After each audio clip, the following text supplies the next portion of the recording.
Hello and welcome to the quest. If you're watching this video, you've hopefully joined the quest and are getting ready for this next round, which is starting on the 27th of May, which is about a week away now. So we're 1 week out from starting. So welcome, welcome, welcome. I want to give you some tips on what to do to get prepared and ready for the start of this next round of the quest. So if you're here in the Facebook group, hello. If you're watching on YouTube, hello. If you're watching in your email, hello. First thing we want to do to get ready for this next round of the quest is to make sure you have your blood glucose and your ketone monitor ready. So you can purchase one. So this one, for example, is the Optimal, let me put it right there, the Freestyle Optimum. The Freestyle Optimum does both glucose and ketones. And so you can get one of these and it just does both.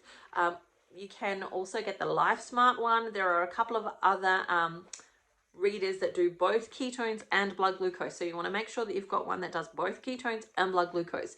Now, I have two monitors for a whole bunch of reasons. That just eventuated that I would have two monitors. So I also have the Freestyle Lite. This one does just blood glucose.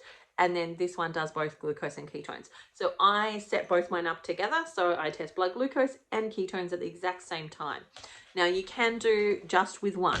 I like the two because it just makes life a little bit simpler. I do one little prick, boom, boom, set up all my things and get it all done at the exact same time. So that works well for me. But don't feel that you have to get two monitors if you don't want to. You certainly can, but you don't have to.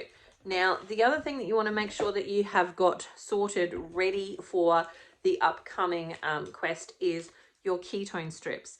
Now, ordering them online is often the cheapest way to get them, although there are some chemists like Priceline, for example, that in-store are reasonably cheap. So sometimes you can get them for like $8 for 10 of them. You're going to likely need 100 or so. Or more than that actually. So if you want to order a whole heap in one go and save on things like postage, order it 100 at a time type of thing. Remember, you'll also need blood glucose testing strips as well, so that you can test your blood glucose, because you need two different strips for each of those different things. Now, the reason that we want those is so that we can track what's actually working for you, because the goal of the quest is not just to do stuff. It's actually to work out. It's kind of like an experiment. It's to work out what works well for you and your particular body in this season. And what I say by season is that some things work really well for you at certain periods of time. And so finding out what's going to work well for you at this period of time is the way to go. And that's why, I have done, this is my third one of the quest. I have found each time so far something slightly different has worked well for me. And so that's part of the reason of redoing it. Now, there are, if you're an old hat, you've been here and you've done this before, I give you a couple of options. You can do one of the fasts a week and just measure that, or you can double up and do two of them a week and get testing on more things. The other thing that I would recommend you have is some type of journal that you can write and keep notes in. So from the very beginning of Carnivore for me, I have filled out a journal. It wasn't actually in this particular one. I started on like an old scrappy one that I had, and then I just started to fill it in. So every so often I'll do things like measurements. This is at the very beginning where I was testing only blood glucose and weight. And then I had notes of things that happened overnight, and then measurements. And then, of course, as I've gone on my journey, I've started to test more and more things. Like this was the first round of the quest. So that's my testings for those. And I just had a little guide up the top there that told me what I was doing each week. Where else are we? So as I've moved into year 2 of Carnivore, I started to add in different things that I wanted to track as well. And so I have ruled up, well, I haven't ruled up the quest so far. I've ruled up 75 hard, so I'm ready for 75 hard. Having a journal is a really great way to keep everything together in one spot. You don't have to do it in the journal. You could do it on some paper. I will provide you with some packs or some PDFs that you'll get in an email that you can actually download, print off, and actually use those if you want to. But I really like to keep it all in one place so that I can go back through. So I've got 2 years worth of information basically in here so far, and I will continue to add more and more along my journey. And so I can go back and look at, okay, what was I doing when, and what was working really well for me in that phase, and like, you know, how have I progressed? Like, I know for me, you know, I've had years where, well, I've had a year where I've had big stalls in the sense of not losing weight, but things like measurements have changed. Things like my hair has thickened up even more. Things like I don't need glasses, etc. anymore. So, you know, this was just a little page of like, what were the wins for me in the first year of carnivore, which was I lost 43 kilos. I had better sleep. Blood glucose was normal. Energy was up. My measurements were down. Glasses were gone. Like, you know, I just kept track of those things, and that kind of helps encourage you to keep going. So having a journal can be really helpful, especially when you're trying to figure out like what works and what doesn't work. So that's number one. We've got our blood glucose monitor, our journal.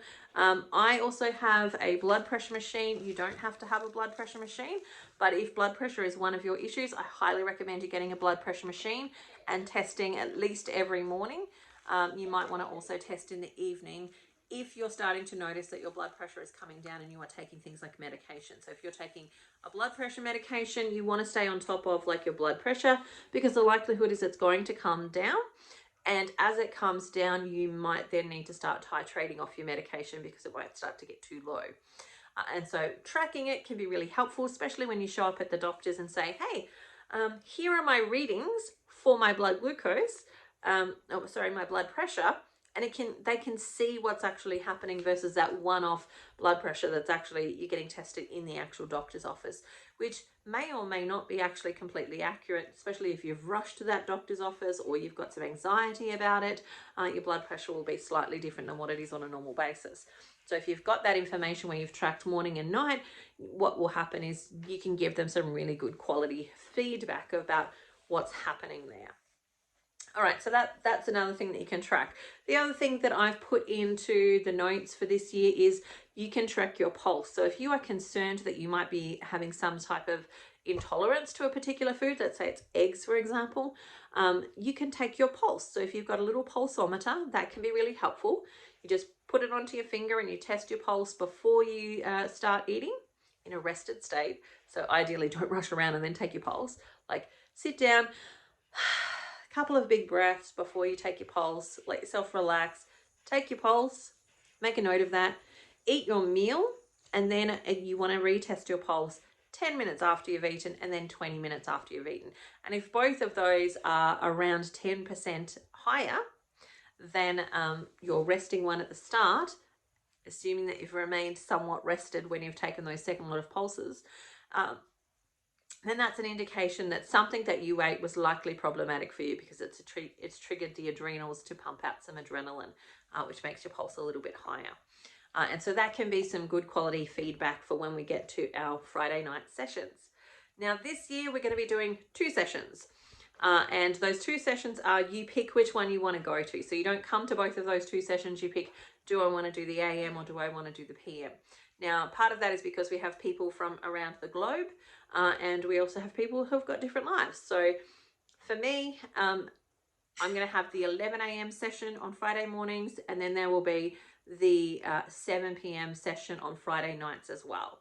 And so you pick which one's going to suit you best to go to, and then go to that one. And they're basically our check-ins. It's where we're going to be talking about, you know, how have you gone this week? What's been coming up for you? What are the challenges that you're facing? What are the learnings? That type of thing. And we've got, the group is growing now, so having the 2 sessions means that we can just have a little bit more time to talk about some of the things that we need to talk about if we're separating out into the time slot that's going to work best for you. Great, so there's that. In the email, which this video should come in for you, you will have all the links for things like the Facebook group, for our fasting app. Now, last year we used the Life fasting app. I'm just quickly sorting out today which app we're going to use, because Life is changing, and so their app may not be available. I've got to double check that for the entirety of this round of the quest. And so we may be changing the different app there from that fasting perspective.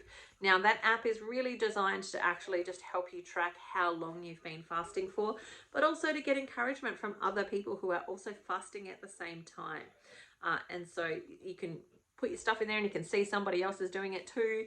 And that can feel really encouraging when you actually see you're not the only one or somebody else is doing it, etc., etc. So all of the links for all of those things are actually going to be in there as well. So check back to that email. You'll have all of your calls. The call session schedule will be in there. There will be a dietary protocol for either carnivore or keto. Pick which one you want to do, and then implement that as your dietary protocol. Now, there will also be some suggestions for things like MyFitnessPal. Now, you don't have to use things like MyFitnessPal, but if you are somebody who's maybe done a couple of rounds and you a little bit stagnant and stuck, and you just want to start to bring awareness to how much fat and protein ratio you're actually consuming right now, what's working well, how many calories you're having, because quite a lot of people actually undereat. And so that can be helpful to give you an idea of where you're at from that perspective. It's not a must. You don't have to use it. It's just an added extra if you want to. And so those are those things. Great. So any questions, feel free to either email me or put it into our Facebook group so that other people can see it, or into our Voxer group, which will be opened at the end of this week. So the Voxer will be open. Make sure you join that, because that's where we have our daily conversation. That's where we generally will check in and go, how you going? What's going on? What's working for you? I'm doing my fast and I'm really struggling, or I need some ideas for this. Like, that's where we have those daily conversations. And I'll come in and answer some of those things. I might even put into our journal prompts in there so that we can talk out some of those things as well. So the Voxer is where we kind of do that more emotional sort of elements of the actual dietary protocol, as well as like getting some tweaks when we need a little bit of quick information. So there's the Voxer, there's the Facebook, and then there's going to be our Zoom sessions on Fridays. So pick which one you're going to go to and I'll see you there. Now, with that all said, week 1, and this is to prepare for next week, starting in the next 7 days. The first week of the quest is all about feeding your body. It's about feeding yourself up, because we never want to take stuff from our body until we've actually fed it, until we've given it what it actually needs. And so this first week is, no matter which dietary protocol you're doing, is 1 week, 7 days of beef, bacon, butter, and eggs. And you can have those beef, bacon, butter, and eggs as much, as frequently, and however you like. You might not like eggs, for example. Great, you just do beef, butter, and bacon. You might not like bacon, or you might not be able to tolerate bacon. Great, you just do beef, butter, and eggs. And you can do them in any combination. You don't have to have all of those things in one meal. Have them however you like. Some of the ways that I like to do it, for example, is I might actually make like taco mince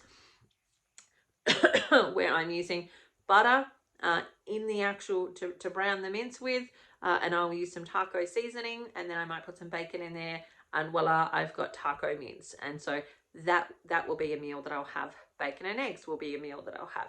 Scrambled eggs, poached egg, fried eggs. You can have them any way you like eggs. You could turn them into muffins where you've got bacon as the outside and then you put a muffin in the center with a little bit of herbs in it if you like. And so you've got like an egg and bacon muffin. You can do whatever you like with them, but it's beef, bacon, butter, and eggs. And so 1 week of that is about filling up our bodies and feeding our bodies, ready to jump into the next phase, which is the testing and trialing.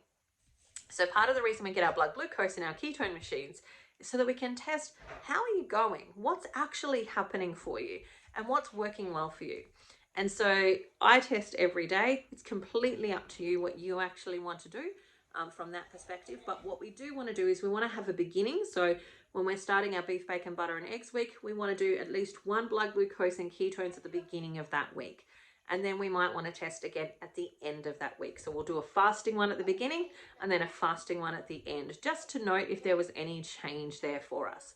Then when we do our next fast, and you can pick throughout the week what days are going to work well for you to actually do that eating fast.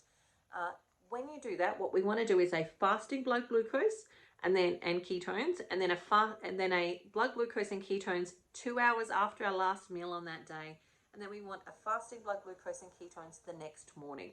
so that we can see where did we start, where did we end, and how much of that like carried over into the next day.